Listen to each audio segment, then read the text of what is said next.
محترم بزرگوں، دینی بھائیوں، صحابہ کرام رضوانُاللہ علیہم اجمعین کی جو قربانیاں ہیں وہ بے نظیر اور بے مثال ہیں۔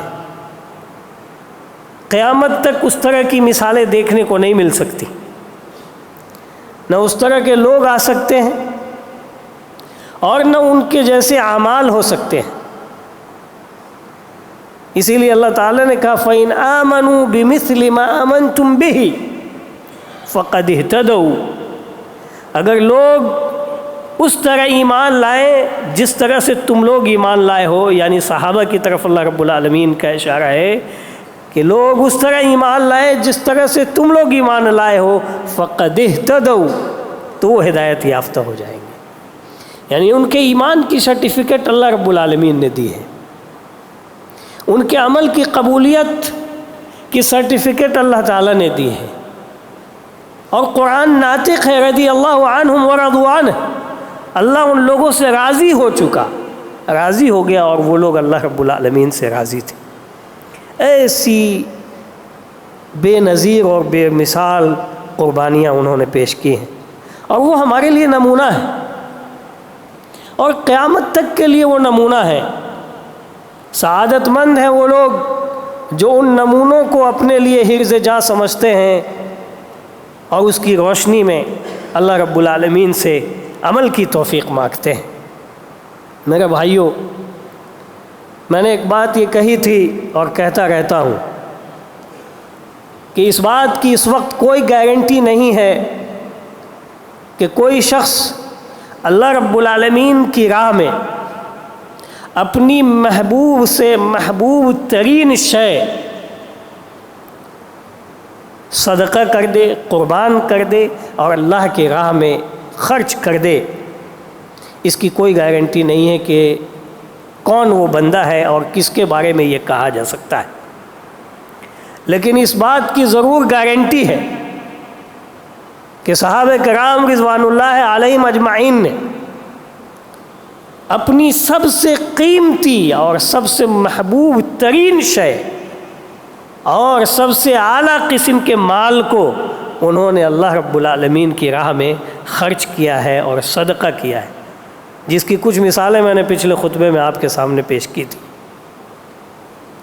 اللہ رب العالمین کا کوئی پیغام آتا، کوئی حکم نازل ہوتا اور کوئی نہ کوئی صحابی فوراً آ کر کے اس کے اوپر عمل پیرا ہونے کی کوشش کرتے۔ چنانچہ حضرت انس بن مالک رضی اللہ تعالیٰ عنہ بیان کرتے ہیں، بخاری اور مسلم کی روایت ہے، وہ کہتے ہیں کان ابو طلحہ اکثر الانصار بالمدینہ معلا من نخل، ابو طلحہ رضی اللہ عنہ یہ مدینہ میں سب سے زیادہ مالدار تھے باغات کے اعتبار سے۔ اور میرے بھائیوں، اس زمانے میں جس کے پاس باغ ہوتا تھا، کھجور کے باغ اگر ہوتے تھے، وہ مالدار کہلاتا تھا، اور جس کے پاس کئی باغ ہو تو یہ ابو طلحہ رضی اللہ تعالی عنہ انہی میں سے تھے جن کے پاس کئی باغات تھے۔ اور ایک باغ ان کا ایسا تھا، حضرت انس کہتے ہیں کہ ان کا ایک باغ بیروحہ تھا جو بالکل مسجد کے سامنے تھا۔ پیارے نبی محمد رسول اللہ صلی اللہ علیہ وسلم کبھی کبھی اس باغ میں جایا کرتے تھے، اور اس باغ کے چشمے سے آپ صلی اللہ علیہ وسلم سیراب بھی ہوتے تھے اور پانی پیتے بھی تھے اور اس میں آرام بھی کرتے تھے۔ اتنا وہ خوبصورت باغ تھا، اور ابو طلحہ کے نزدیک ان کے مالوں میں سب سے زیادہ محبوب مال تھا۔ حضرت انس رضی اللہ تعالیٰ عنہ کہتے ہیں لما نزلت هذه الآیہ، کہ جب یہ آیت اللہ تعالیٰ کی طرف سے نازل ہوئی، لن تنالوا البر حتى تنفقوا مما تحبون، کہ تم اس وقت تک بھلائی کو نہیں پہنچ سکتے ہرگز نہیں بھلائی تک پہنچ سکتے جب تک کہ تم اپنی محبوب ترین شے کو اللہ کی راہ میں خرچ اور صدقہ نہ کر دو۔ حضرت انس کہتے ہیں کہ جب یہ آیت نازل ہوئی تو ابو طلحہ دورے پیارے نبی محمد رسول اللہ صلی اللہ علیہ وسلم کی خدمت میں حاضر ہوئے اور کہا کہ اللہ کے رسول، اللہ تعالیٰ کہتا ہے لن تنالوا البر حتى تنفقوا مما تحبون، تم اس وقت تک بھلائی کو نہیں پہنچ سکتے جب تک کہ تم اپنی محبوب ترین شے اللہ کی راہ میں صدقہ نہ کرو۔ انہوں نے کہا کہ اللہ کے رسول قسم اللہ کی ان بیرحا احب الی من مالی، میرے مالوں میں یہ جو بیرحا باغ ہے جو آپ جانتے ہیں اور آپ دیکھ رہے ہیں، وہ میرے نزدیک سب سے محبوب مال ہے اور سب سے قیمتی مال ہے۔ انہا صدقۃ للہ، وہ اللہ کی راہ میں صدقہ ہو گیا، آپ اسے جیسے چاہیے اسے اللہ رب العالمین کی راہ میں قبول فرما لیجئے، آپ صدقہ کر دیجئے۔ پیارے نبی محمد رسول اللہ صلی اللہ علیہ وسلم فرماتے ہیں بخ ذالک مال رابح، ذالک مال رابح۔ بخ عربی کا وہ کلمہ ہے، اس وقت بولا جاتا ہے جب کوئی چیز بڑی ہوتی ہے اور تعجب خیز ہوتی ہے اور تعریف کا پہلو اس کے اندر موجود ہوتا ہے۔ یعنی بیرحا کا باغ جب ذکر ہوا تو ظاہر ہے کہ اب کسی کا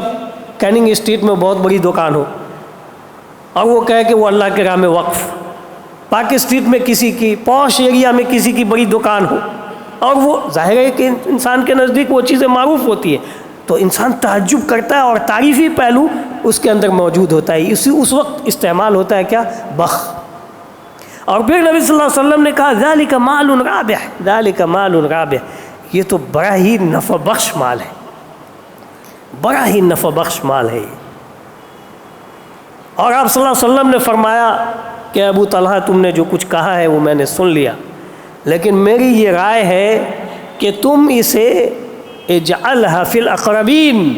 تم اسے اپنے رشتہ داروں میں صدقہ کر دو۔ ابو طلحہ کہتے ہیں کہ اللہ کے رسول میں نے ایسا ہی کیا، اور پھر انہوں نے اپنے رشتہ داروں میں اور اپنے چچا زادوں میں اس مال کو انہوں نے تقسیم کر دیا۔ اللہ اکبر، لن تنالوا البر حتى تنفقوا مما تحبون، تم اس وقت تک بھلائی کو نہیں پہنچ سکتے جب تک کہ تم اللہ کی راہ میں قیمتی شے کو نہ پیش کرو، محبوب ترین شے کو پیش نہ کرو۔ میرے بھائیوں، قربانی کی روح کو سمجھنا ہے تو پیارے نبی محمد رسول اللہ صلی اللہ علیہ وسلم کے صحابہ کرام رضوان اللہ علیہم اجمعین کی سیرت کو ضرور پڑھنا چاہیے، ان اصحاب کی سیرت کا ضرور مطالعہ کرنا چاہیے۔ ظاہر ہے کہ اس وقت ہم لوگ ان کے قریب کیا،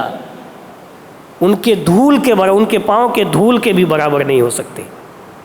ہمارا کوئی موازنہ اور مقابلہ ہی نہیں، لیکن ان نمونوں کو اگر ہم سامنے رکھتے ہیں